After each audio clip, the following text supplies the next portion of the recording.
Certaines histoires peuvent paraître très simples. On en connaît les débuts et tous les détails.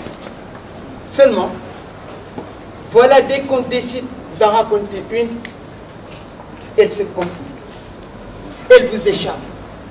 Elle vous glisse entre les doigts comme une anguille. Tenez par exemple l'histoire de cet homme et de cette femme.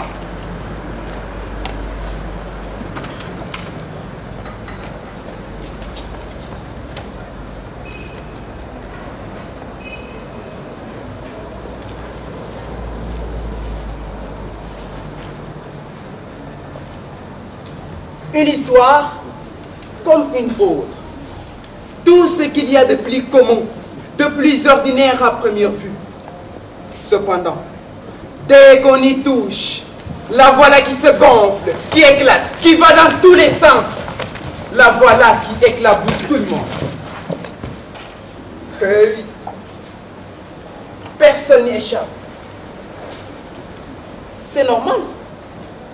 Ce qui touche un homme et une femme touche forcément tous les hommes et toutes les femmes de la terre.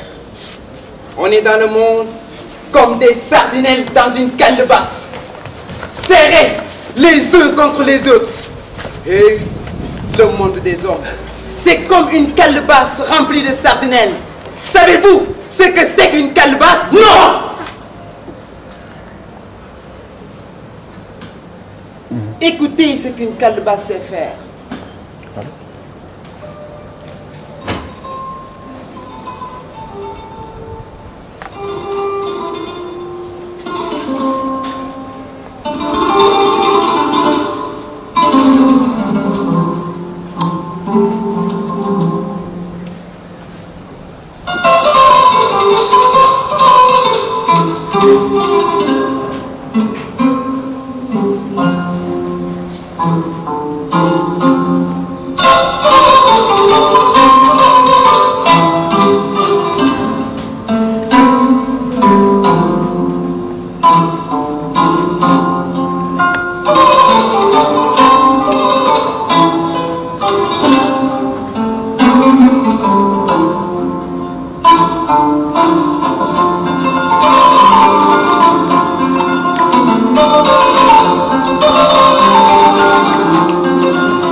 C'est vrai que c'est beau. Mais, me dirait-on, il n'y a pas seulement que la calebasse. Il y a aussi un beau bois, les corps, la peau de chèvre, les mains de Djali pour les caresser, mais aussi vos cœurs pour aimer cette musique. La beauté, ça se décline au pluriel. C'est une évidence. On a besoin de ces deux mains pour applaudir. C'est une autre évidence. Mais ce qu'il y a de gênant dans le monde de la calebasse, c'est bien cette impression d'étouffement.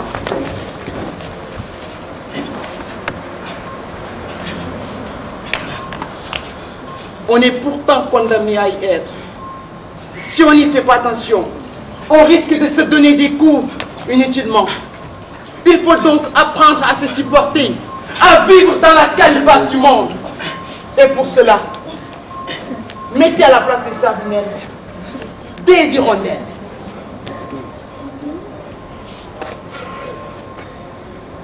De petites hirondelles, de toutes les couleurs, des jaunes, des rouges, des noirs, des blancs, les couleurs de l'arc-en-ciel. C'est plus beau. Les sardinelles, ça sent mauvais. Sardinelles ou pas, hirondelles ou pas, qu'importe. C'est exactement la même chose. La vraie question est celle de notre cohabitation dans cette foutue calebasse. Puisque c'est ainsi qu'il faut appeler le monde. Oui. Cela est bien dit. Il y a que nous y sommes de plus en plus nombreux. Et que notre espace n'est pas extensible. Alors là, pas du tout. Et il est évident que ceux qui sont les plus nombreux ne sont pas les plus utiles. Si cela est admis, et cela devrait l'être facilement, puisque c'est scientifiquement prouvé. Mais pourquoi? Pourquoi vouloir continuer à soutenir les principes d'égalité, de fraternité et de je ne sais quoi encore? Il faut être juste. Et pour cela, il faut veiller à la pureté des groupes. Il n'est quand même pas juste de mettre ceux qui sont utiles et ceux qui le sont moins à la même place, avec les mêmes droits. C'est impossible.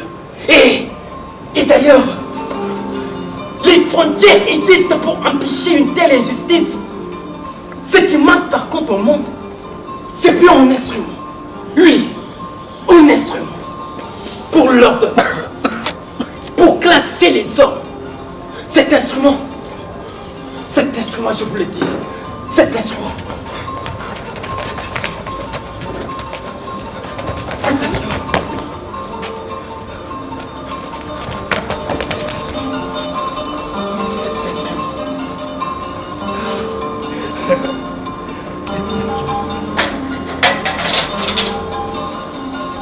C'est l'échelle.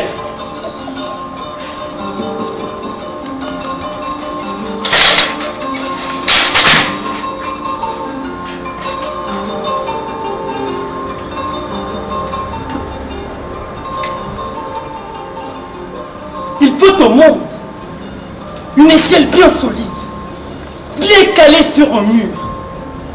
L'échelle rétablit la hiérarchie, la vérité, juste, très très juste. L'échelle trace la ligne verticale des valeurs, celle qui relie le ciel et la terre.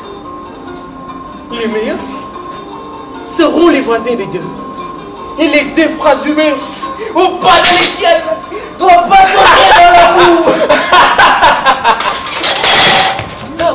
Quel monde! Quel choix! Votre échelle menace le monde. Ceux qui sont placés en bas voudront monter, même s'ils doivent entasser des cadavres pour accéder au sommet. Ceux qui sont au sommet voudront y rester. Et le tas de cadavres sur lequel ils sont assis ne les gêne pas.